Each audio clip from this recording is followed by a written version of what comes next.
bikin. Bismillahirrahmanirrahim. Assalamualaikum warahmatullahi wabarakatuh.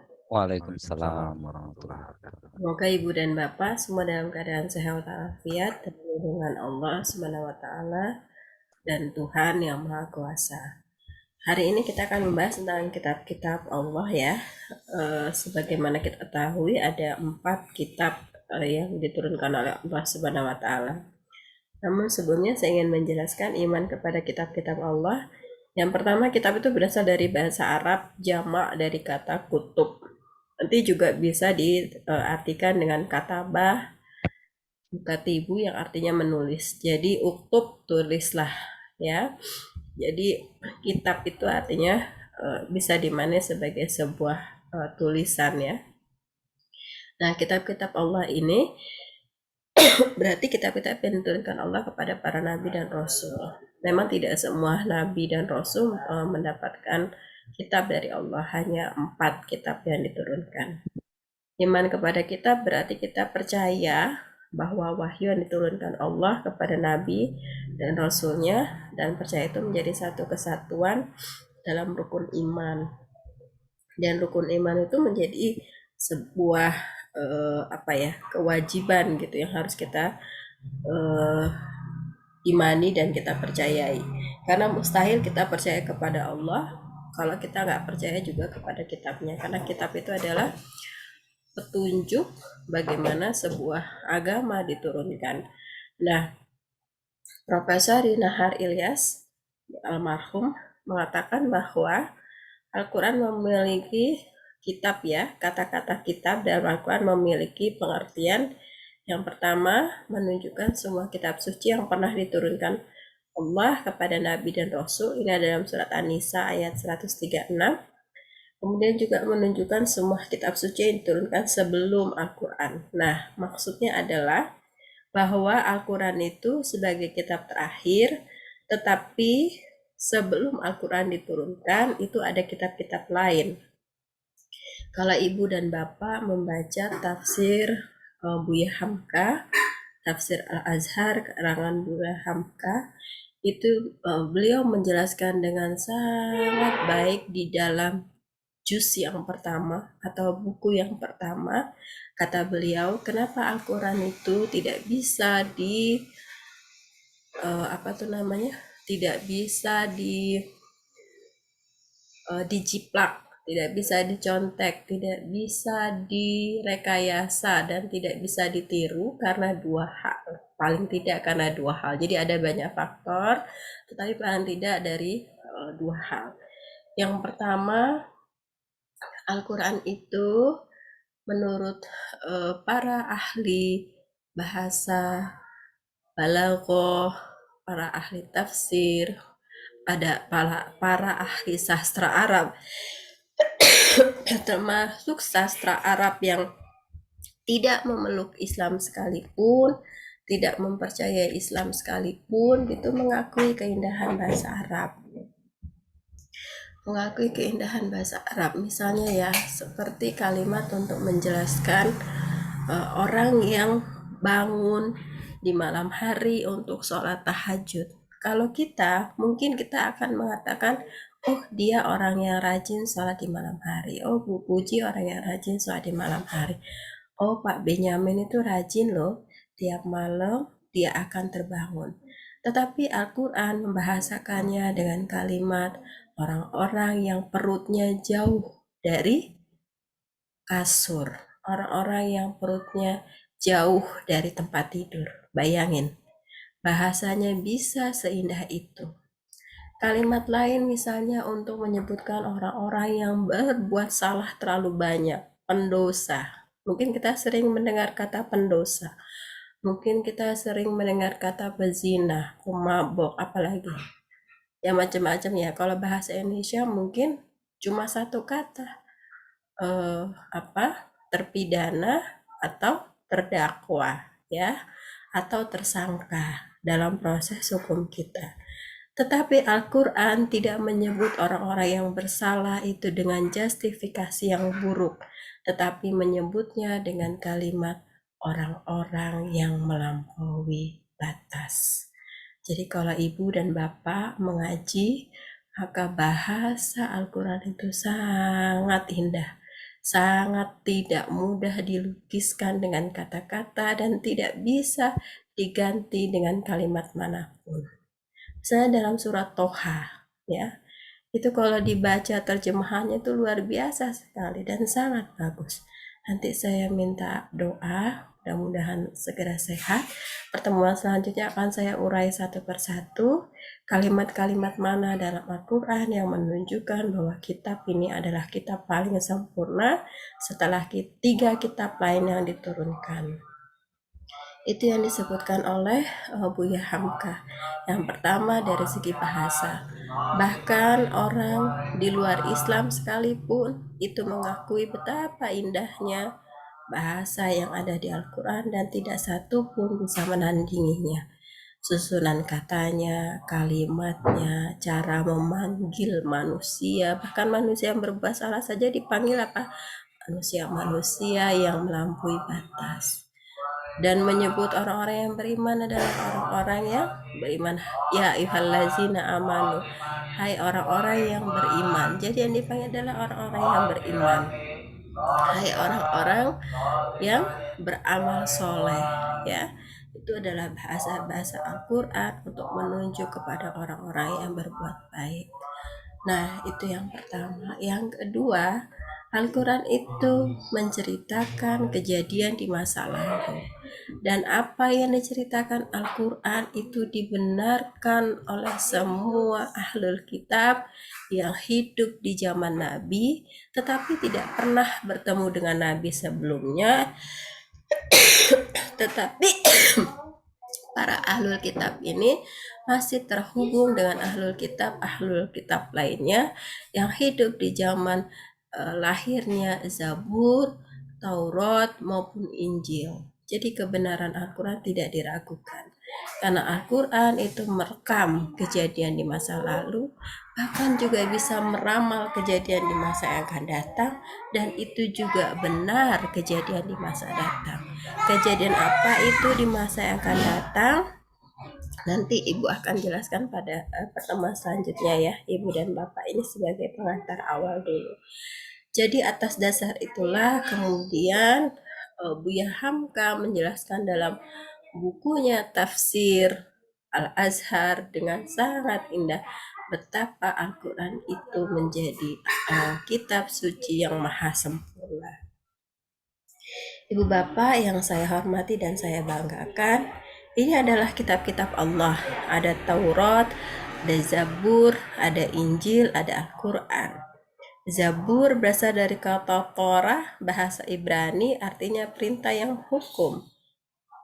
Diturunkan kepada Nabi Musa. Nah, kisah Nabi Musa ini ada ya, Ibu dan Bapak, dalam Al-Quran.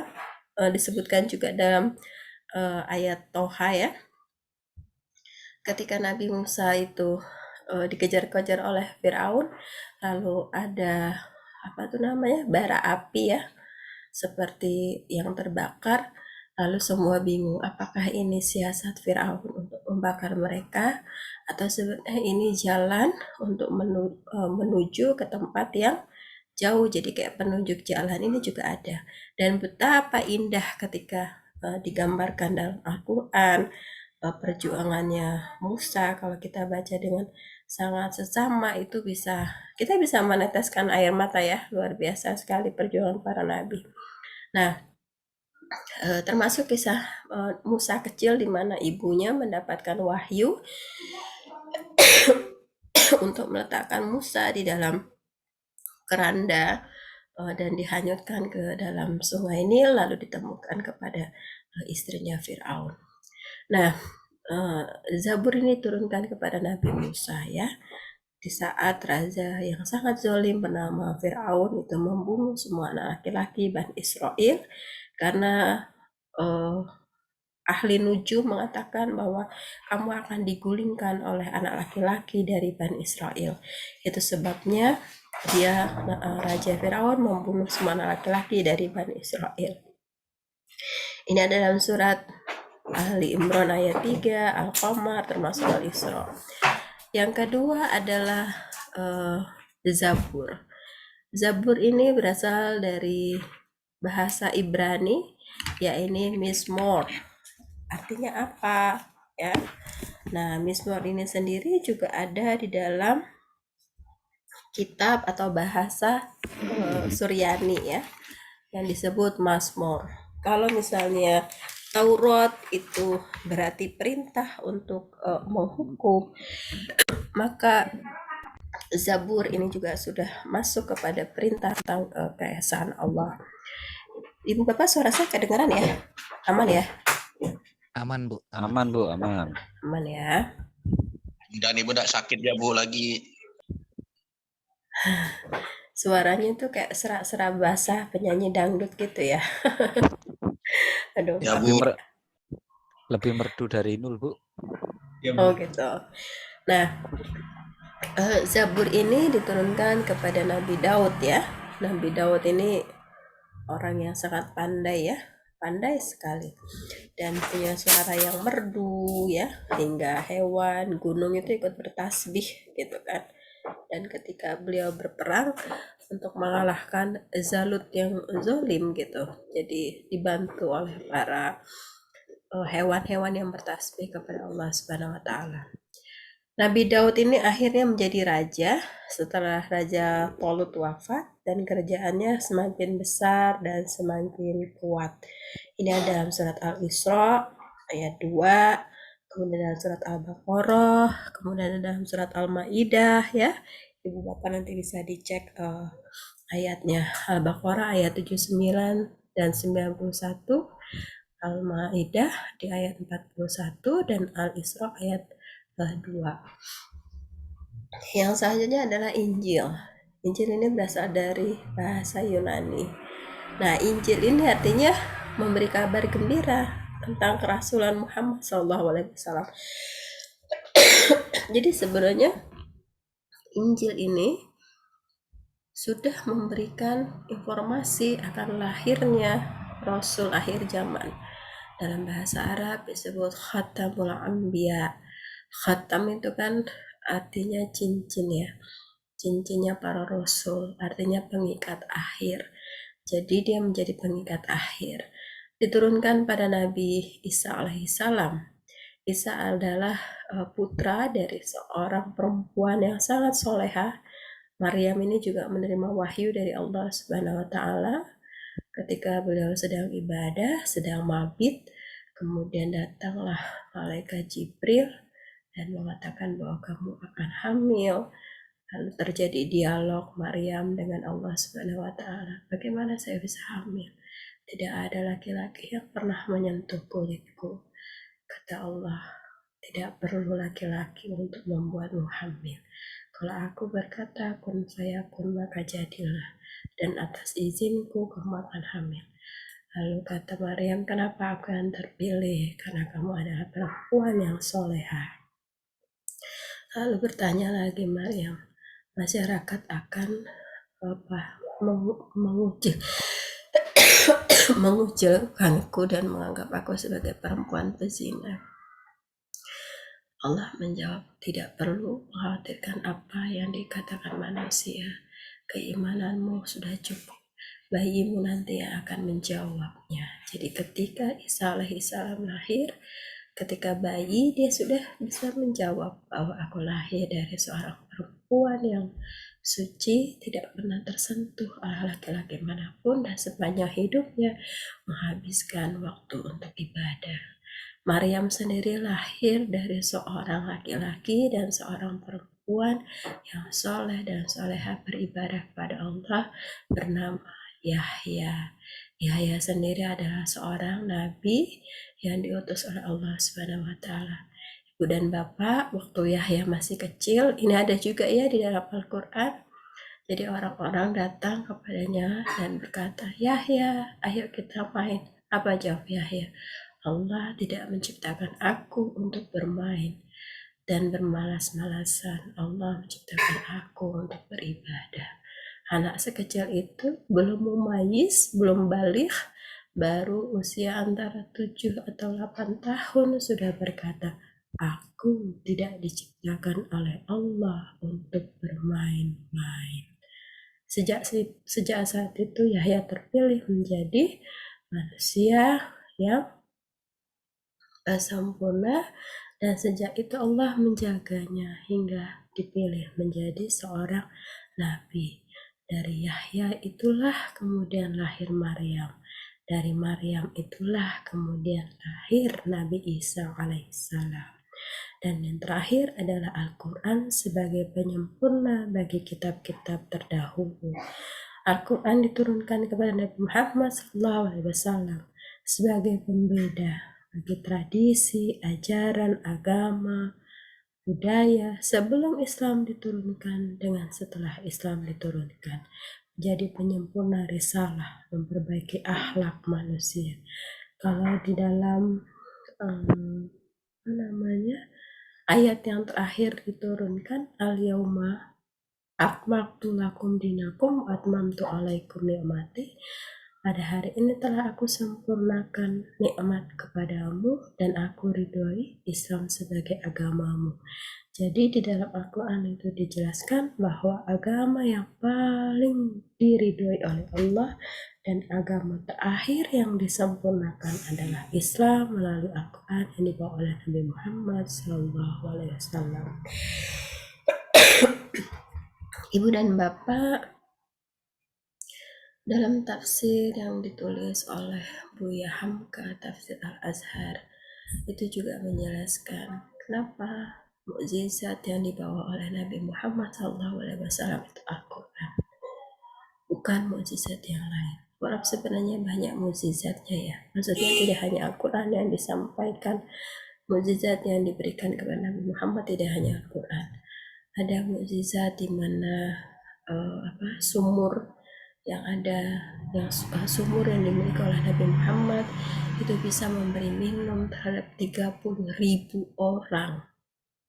Ada sumur itu kecil dan itu tidak mungkin, tetapi atas izin Allah itu mungkin. Pada sisi yang lain, ketika sedang berperang menegakkan kalimat Allah, para tentara muslim dalam keadaan haus dan itu terik sekali, panas, nggak ada hujan sama sekali, apalagi di padang pasir.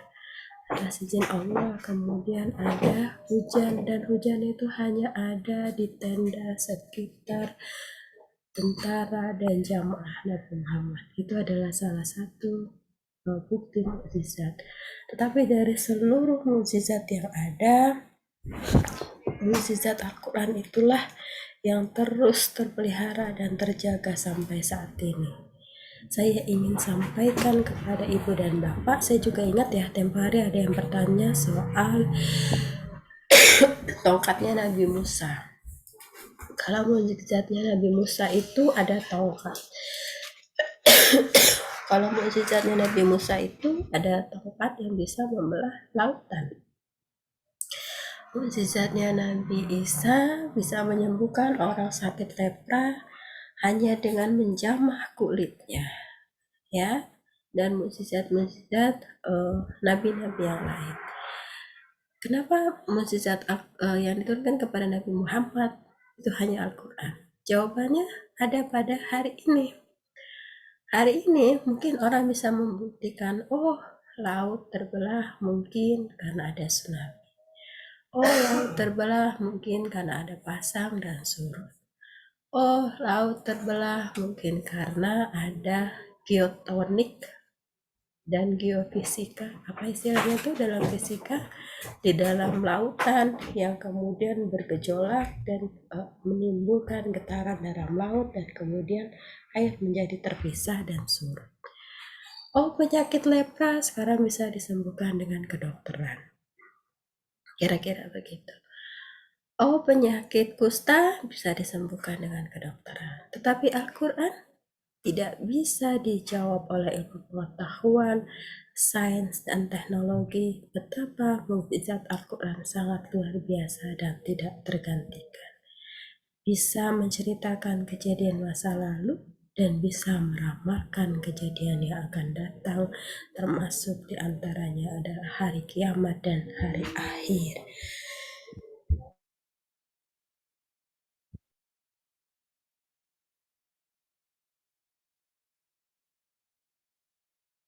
Maaf ya, tadi saya batuk. Nah, atas situasi itulah maka Al-Quran tidak bisa digantikan. Ibu dan Bapak, dalam Taurat itu ada 10 ajaran atau perintah Allah ya. Yang pertama, keharusan mengesahkan Allah. Yang kedua, larangan menyembah patung berhala. Perintah hanya menyebut nama Allah. Perintah memuliakan hari Sabtu. Perintah menghormati ibu dan ayah.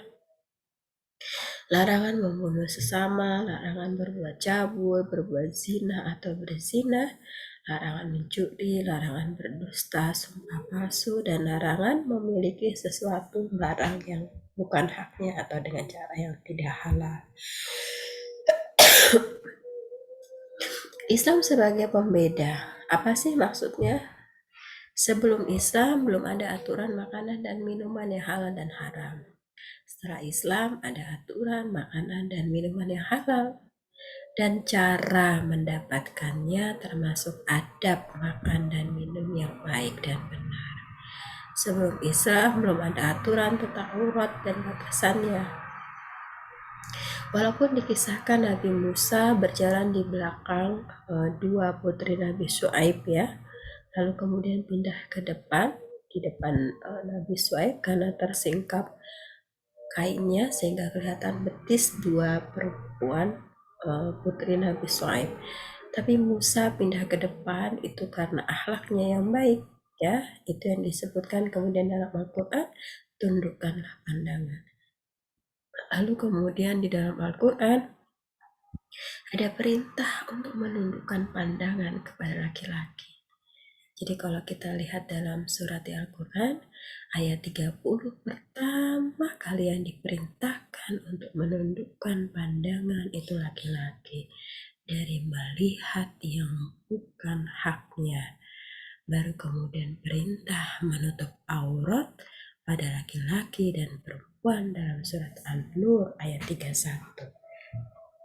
Terkadang kesalahan para pendakwah kita atau penyampai agama itu memenggal-menggal ayat secara tidak konsisten.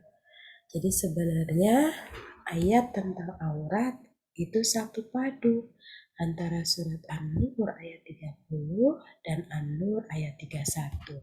Jadi yang pertama dipinta untuk menundukkan pandangan laki-laki, lalu yang kedua diperintahkan kepada laki-laki dan perempuan untuk menutup aurat.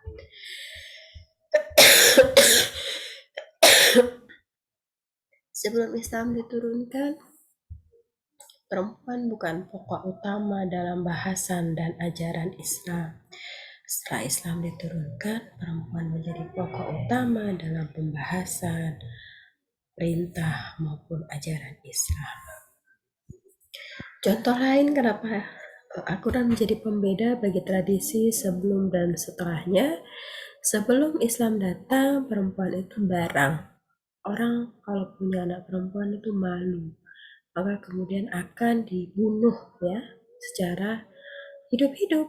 Nah, ketika Al-Quran turun, punya anak perempuan itu sebagai sebuah kebanggaan, itu sebabnya ada akikah. Kalau punya perempuan atau menikah dengan perempuan, laki-laki itu bisa seenaknya. Mungkin harga perempuan itu seharga apa ya? Seharga domba, seharga hewan, ya pokoknya nggak ada harga gitu kan. Ketika Islam datang, dihargai, dihormati perempuan dengan mahar.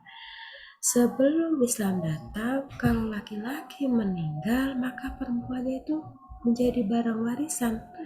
Bisa dikasih ke anak laki-laki, bisa dikasih ke klan. Klan itu apa ya? Suku. Ya pokoknya barang bisa diwariskan. Islam datang merubah tradisi itu. Perempuan berhak mendapatkan warisan, bahkan bisa memberikan warisan. Jadi dirubah tradisi itu. Sebelum Islam datang, kalau perempuan haid itu dianggap kotor, najis, haram. Dia diungsikan dari rumah, dikeluarkan dari rumah, pokoknya ditaruh di hutan. Ketika Islam datang, dikoreksi itu secara besar-besaran. Maka Nabi Muhammad memberikan contoh itu makan berdua dengan istri yang sedang haid, tidur bersama dengan istri, bahkan mandi bersama dengan istri pun tidak apa-apa kecuali satu, melakukan hubungan suami istri yang dilarang ketika sedang haid. Nah, sebelum Islam datang,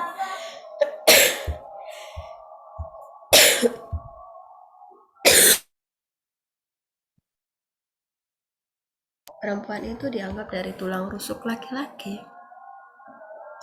Ini ada dalam kisah perjanjian lama ya.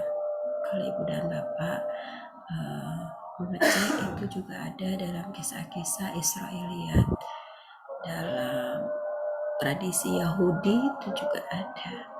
Tetapi Islam mengkoreksi itu bahwa perempuan bukan dari tulang rusuk laki-laki.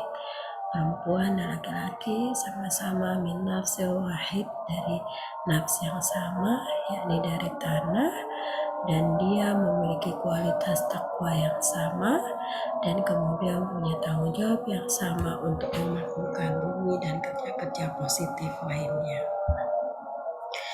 Kualitas perempuan dan laki-laki juga sama.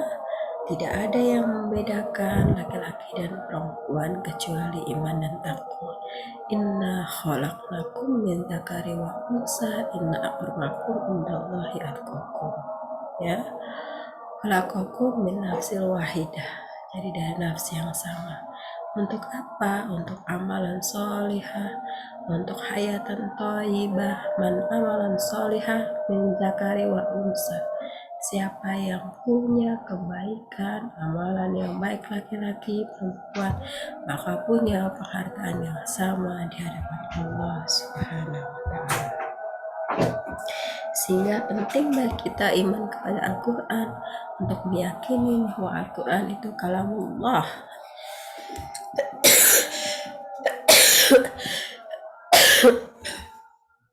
Firman-firman Allah yang langsung bersumber dari Allah, di dalamnya termuat larangan, ajaran, kisah-kisah dan lainnya.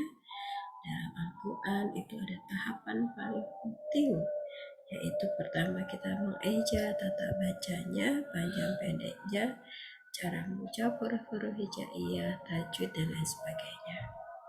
Memahami Al-Quran berarti kita juga membaca, jadi tahu maknanya. Jadi kalau Bismillahirrahmanirrahim itu apa? Ar-Rahmanirrahim. Jadi seluruh rezeki yang Allah berikan itu berlaku kepada semua makhluk, baik dia beriman maupun tidak, baik dia beragama Islam maupun tidak, baik dia kaya atau tidak, semuanya dikasih rezeki berupa hujan, semua dikasih rezeki berupa udara, sehingga semua orang bisa bernafas. Mempelajari Al-Quran berarti juga kita diminta untuk mempelajari tafsirnya, ya, untuk memahami kandungan Al-Quran, supaya kita tahu bahwa makna dalam Al-Quran itu luar biasa bagus dan luar biasa baik. Termasuk misalnya kisahnya Luqman ya, Luqman kepada anaknya, ya, dalam surat apa yang dikatakan Luqman ketika dia meninggal, bukan hartanya, tetapi apakah kamu tetap beriman kepada Allah atau tidak. Itu yang dikhawatirkan kepada anaknya. Nah, ibu dan bapak, ini yang terkait dengan kitab-kitab Allah Subhanahu wa Ta'ala. Dan hari ini kita masuk kepada tentang akidah, penerapan akidah pada masa kini. Banyak dari kita mungkin tidak terlalu memperhatikan ya, bahwa saat ini kita sudah banyak menyekutukan Allah. Jadi kalau di Muhammadiyah lahir pada tahun 1912 oleh Kiai Haji Ahmad Dahlan. Tujuannya cuma 3. Bahwa Muhammadiyah dilahirkan itu kan untuk ini ya, purifikasi ya, memurnikan ajaran Islam dan melepaskan umat dari 3 hal: bid'ah, khurafat, tahayul, atau biasa disingkat dengan TBC. Tahayul, bid'ah, Bid'ah apa? Bid'ah itu menambah-nambah perkara yang tidak ada dalam sholat, dalam puasa, haji, umroh. Jadi puasa, misalnya orang disuruh puasa sepanjang hari dalam setahun, itu tidak ada dalam perintah agama, bahkan haram. Kalau kita melakukan itu, justru kita disebut bid'ah. Sholat isya 6 rakaat, nah saya kan baik, masa saya pelit sih. Nah sholat isyanya 6 rakaat, nah itu namanya bid'ah.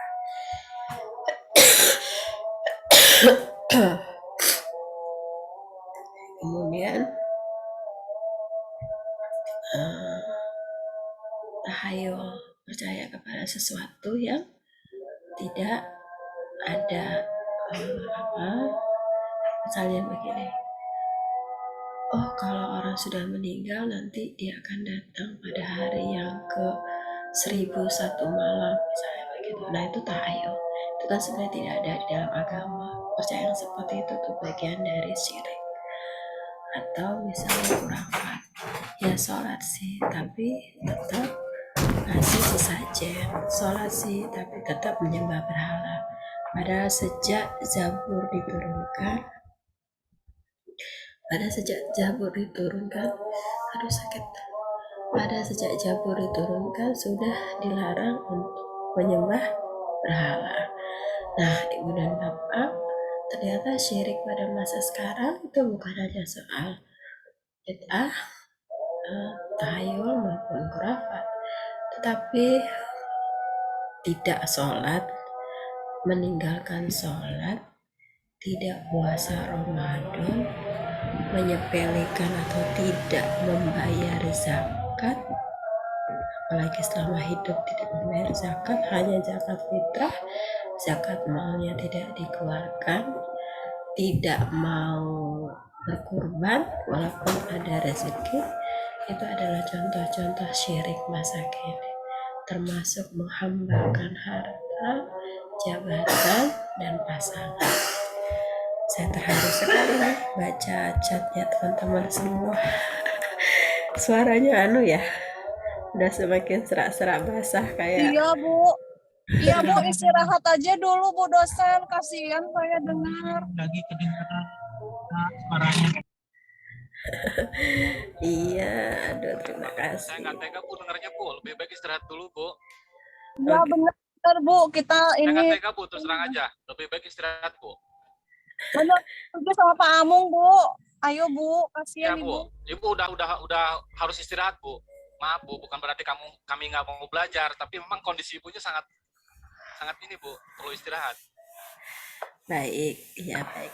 Baik Ibu Bapak, terima kasih banyak atas perhatiannya. Saya minta maaf ada yang belum selesai dikoreksi nilai UTS-nya. Mohon di list di grup WhatsApp yang belum keluar nilai UTS-nya, tolong ditulis masing-masing di grup WhatsApp supaya saya memudahkan untuk langsung ngecek.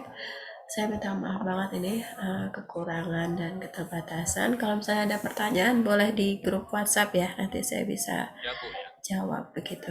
Baik Bu, baik. Siap Bu, siap. Istirahat dulu Bu. Baik, Ibu Niluh gimana acara galungannya kemarin? Lancar ya? Astungkara lancar Ibu. Terima kasih banyak.